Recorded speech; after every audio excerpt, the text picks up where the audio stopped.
তবে এখানে ছোট্ট কথা মনে রাখবেন, নবীজির এই জায়গা থেকে আমাদের উম্মতের জন্য চমৎকার এক শিক্ষা। যেই নবী এত নরম, এত নরম, এত নরম, ইহুদি আমার নবীকে থাপ্পড় দেওয়ার পরেও রাহমাতুল্লিল আলামিন প্রতিবাদ করেন নাই। সেই নবী খোলা তরবারি নিয়ে যুদ্ধের ময়দানে গিয়েছেন না, যান নাই? একই নবী এখানে প্রতিবাদ করেননি, অথচ সেখানে মধ্যে মুজাহিদ বরঞ্চ সাহাবায়ে কেরামদেরকে যুদ্ধের জন্য এমন গরম ভাষণ দিচ্ছেন যে নবীজির কপালের রাগ খাড়া হয়ে গিয়েছে। এর কারণ কি? নবীজি গোটা জাতিকে বুঝিয়েছেন, যতক্ষণ নিজের স্বার্থ হবে ততক্ষণ 100 ভাগ ছাড় দাও। যতক্ষণ ব্যক্তি স্বার্থ থাকবে 100 ভাগ ছাড় দাও। ইসলামের ব্যাপারে আসলে 1% ছাড় দাও। কথা বলে না? ব্যক্তি স্বার্থ 100 ভাগ ছাড় দাও, ইসলামের স্বার্থ 1 ভাগও ছাড় নয়। এই জন্য আমি মাঝে মাঝে বলি, তোমরা গালি দেওয়ার প্রয়োজন হয় আমাকে 1000 বার গালি দাও, প্রতিবাদ করবো না। আমার বাবাকে গালি দাও, প্রতিবাদ করবো না। আমার উস্তাদকে গালি দাও, প্রতিবাদ করবো না। আমার পীরকে গালি দাও, প্রতিবাদ করবো না। আমার রাজনৈতিক নেতাকে গালি দাও, প্রতিবাদ করবো না। কিন্তু সাবধান, আল্লাহকে নিয়ে যদি কথা বলো, নবী নিয়ে যদি কথা বলো, কোরআন নিয়ে যদি কথা বলো, ইসলামের প্রতি যদি আঘাত হানো, খোদার কসম মধ্যে মুজাহিদ হয়ে রাস্তায় নেমে যাবো, বেঈমানদেরকে ধরো।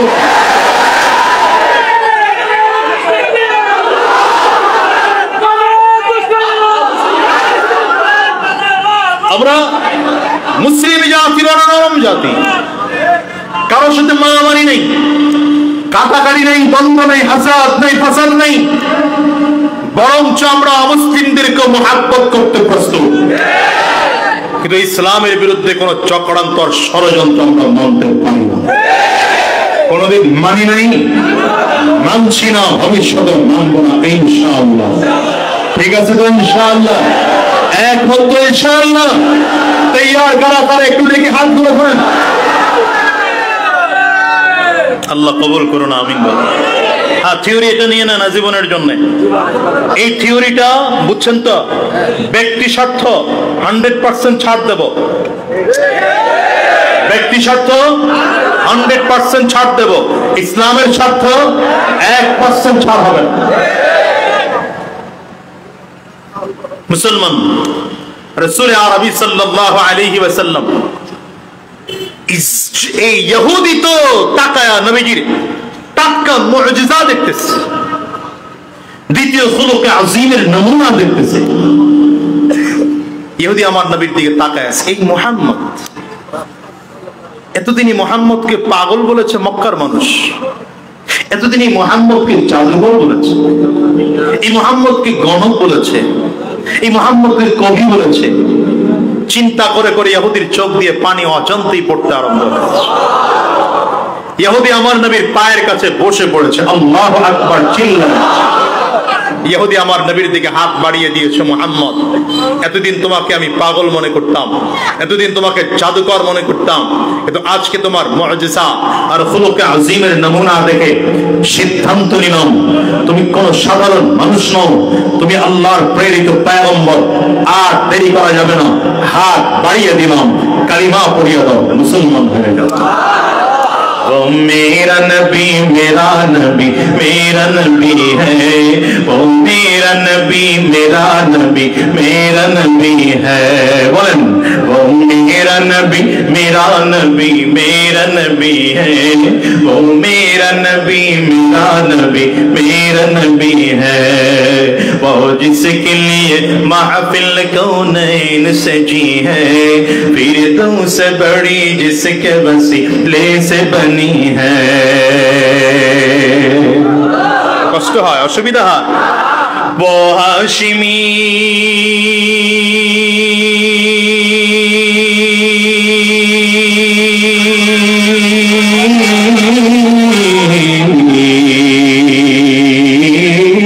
ओ हाशिमी मक्की मदनी अरबी है, वो मेरा नबी मेरा नबी मेरा नबी है, वो मेरा नबी मेरा नबी मेरा नबी है।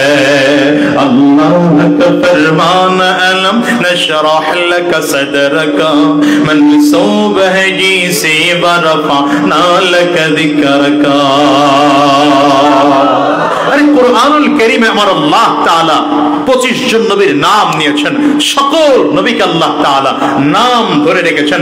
আদম আলাইহিস সালামকে ইয়া আদম বলে ডেকেছেন, ঈসা আলাইহিস সালামকে ইয়া ঈসা বলে ডেকেছেন, মুসা আলাইহিস সালামকে নাম ধরে ডেকেছেন, ইব্রাহিম আলাইহিস সালামকে নাম ধরে ডেকেছেন, ইসহাক আলাইহিস সালামকে নাম ধরে ডেকেছেন, ইয়াকুব আলাইহিস সালামকে নাম ধরে ডেকেছেন। কিন্তু নাম আমার নবীকে আল্লাহ তাআলা কোরআনের কোথাও নাম ধরে ইয়া মুহাম্মদ বলে ডাকেননি। ডেকেছেন তো আলাদা উপাধি দিয়ে, তাহা বলে ডেকেছেন, ইয়াসিন বলে ডেকেছেন, ইয়া আইয়ুহাল মুজাম্মিল বলে ডেকেছেন, ইয়া আইয়ুহাল মুদ্দাসসির বলে ডেকেছেন। আমার আল্লাহ তাআলা নবীর সাথে কথা বলেন তো চমৎকার করে বলেন, আলাম নাশরাহ লাকা সাদরাক ওয়া ওয়াদা'না আনকা বিযরাক আল্লাযী আনকাযা যাহরাক। আমার নবীজির পুরনো স্মৃতি আল্লাহ স্মরণ করিয়ে দেবেন। তো আল্লাহ তাআলা বলেন, আলাম ইয়াজিদকা ইয়াতীমান ফাআওয়া ওয়া ওয়াজাদাকা দাল্লান ফাহাদা ওয়া ওয়াজাদাকা আইলান ফাআগনা।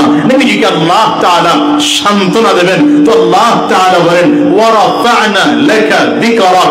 আল্লাহু আকবার, চিল্লায়া চিল্লায়া अल्लाह का फरमान अलम नशरह लक सदरक मनसूब है जी से वरफअना लक जिक्रक। जिस जाति का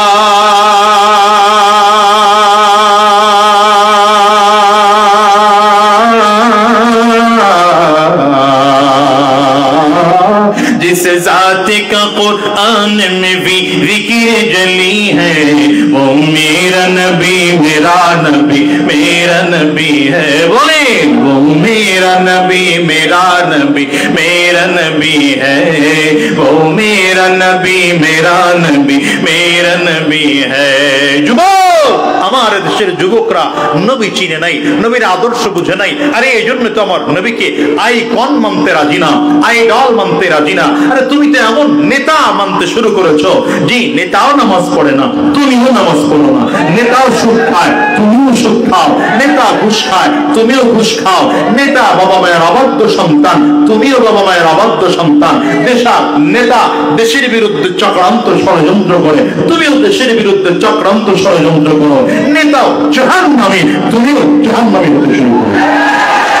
তোমার নেতা যদি আমার নবী হতো, তোমার আইডল যদি আমার নবী হতো, তোমার আইকন যদি আমার নবী হতো, তাহলে আমার নবীর মাথায় টুপি ছিল, যুবক তোমার মাথায় টুপি থাকতো। আমার নবীর মুখে দাড়ি ছিল, তোমার মুখে দাড়ি থাকতো। আমার নবীর সুন্নতি লিবাস ছিল, যুবক তোমার সুন্নতি লিবাস থাকতো। আমার নবী নামাজ ছাড়েন নাই, তুমি নামাজ ছাড়তে না। আমার নবী হারাম রাস্তায় চলেন নাই, তুমি হারাম রাস্তায় চলতে না। আমার নবী সুদ খান নাই, তুমি সুদ খেতে না। আমার নবী ঘুষ খান নাই, তুমি ঘুষ খেতে না। আমার নবী দ্বীনের রাস্তায় চলেছেন, তুমি দ্বীনের পথে চলতে। আমার নবী জান্নাতি ছিলেন, তুমিও জান্নাতের রওনা করতে। এইজন্য আজকের এই মাহফিল থেকে ওয়াদা করে বিদায় হও। হযরত পীর সাহেব হুজুর চরমনাইয়ের মাহফিল থেকে ওয়াদা করে বিদায় হও, সব নেতা টেতা বাদ দিয়া নেতা বানাবো তো আমার নবীকে বানাবো। নেতাকে বলে না, দেখছেন সবাই বলে না নেতাকে, জোরে নেতাকে। তোমার নেতা আমার নেতা।